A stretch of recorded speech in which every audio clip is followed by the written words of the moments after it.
The Nerva-Antonine dynasty was a dynasty of 7 Roman emperors who ruled over the Roman Empire from 96 AD to 192 AD. These emperors are Nerva, Trajan, Hadrian, Antoninus Pius, Marcus Aurelius, Lucius Verus, and Commodus. The first 5 of the 6 successions within this dynasty were notable in that the reigning emperor adopted the candidate of his choice to be his successor. Under Roman law, an adoption established a bond legally as strong as that of kinship. Because of this, all but the first and last of the Nerva-Antonine emperors are called adoptive emperors. This has often been considered as a conscious repudiation of the principle of dynastic inheritance and has been deemed as one of the factors of the period's prosperity. However, this was not a new practice. Roman emperors had adopted heirs in the past. The Emperor Augustus had adopted Tiberius and the Emperor Claudius had adopted Nero. Julius Caesar, dictator Perpetua, and considered to be instrumental in the transition from republic to empire, adopted Octavian, who would become Augustus, the first emperor of Rome, even though he possibly had an illegitimate son Caesarion, by Cleopatra. Moreover, there was a family connection as Trajan adopted his nephew Hadrian and Hadrian made Antoninus Pius adopt both Hadrian's cousin Marcus Aurelius and the son of his original planned successor, Lucius Verus. The naming by Marcus Aurelius of his son Commodus was considered to be an unfortunate choice and the beginning of the empire's decline. Nerva-Trajan dynasty. Nerva was the first of the dynasty. Though his reign was short, it saw a partial reconciliation between the army, senate and commoners. Nerva adopted as his son the popular military leader Trajan. In turn, Hadrian succeeded Trajan. He had been the latter's heir presumptive and averred that he had been adopted by him on Trajan's deathbed.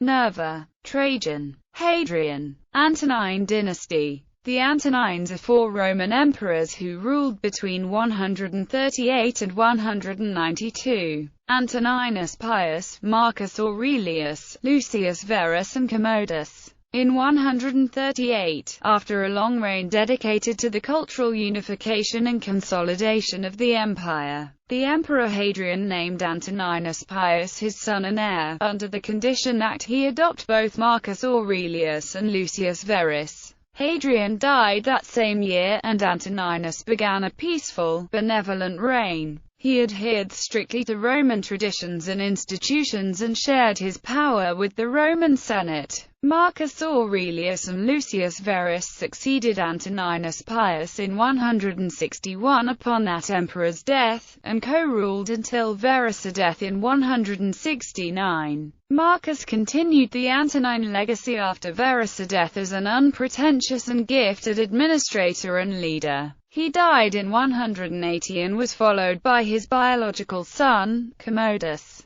Antoninus Pius, Marcus Aurelius, Lucius Verus, Commodus. 5 good emperors. The rulers commonly known as the 5 good emperors were Nerva, Trajan, Hadrian, Antoninus Pius and Marcus Aurelius. The term was coined by the political philosopher Niccolò Machiavelli in 1503. From the study of this history we may also learn how a good government is to be established, for while all the emperors who succeeded to the throne, by birth, except Titus, were bad, all were good who succeeded by adoption, as in the case of the 5 from Nerva to Marcus. But as soon as the empire fell once more to the heirs by birth, its ruin recommenced. Machiavelli argued that these adopted emperors, through good rule, earned the respect of those around them. Titus, Nerva, Trajan, Hadrian, Antoninus, and Marcus had no need of praetorian cohorts, or of countless legions to guard them, but were defended by their own good lives, the goodwill of their subjects, and the attachment of the Senate.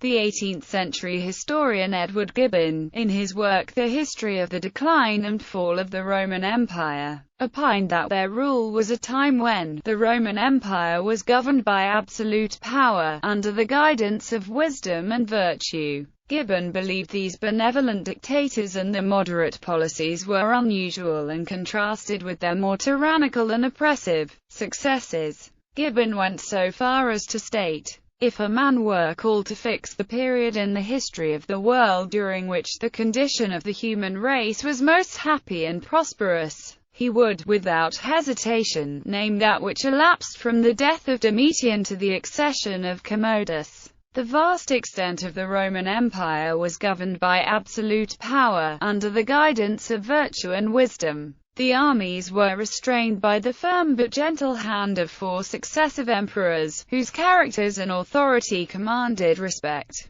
The forms of the civil administration were carefully preserved by Nerva, Trajan, Hadrian and the Antonines, who delighted in the image of liberty, and were pleased with considering themselves as the accountable ministers of the laws. Such princes deserved the honor of restoring the Republic, had the Romans of their days been capable of enjoying a rational freedom. Alternative hypothesis. This hypothesis posits that adoptive succession is thought to have arisen because of a lack of biological heirs. All but the last of the adoptive emperors had no legitimate biological sons to succeed him. They were thus obliged to pick their successor somewhere else, as soon as the emperor could look towards a biological son to succeed him. Adoptive succession was set aside. The dynasty may be broken up into the Nerva-Trajan dynasty and Antonine Dynasty. Nerva-Antonine family tree. Note: Marcus Aurelius Go reigned with Lucius Verus from 161 until Verus' death in 169.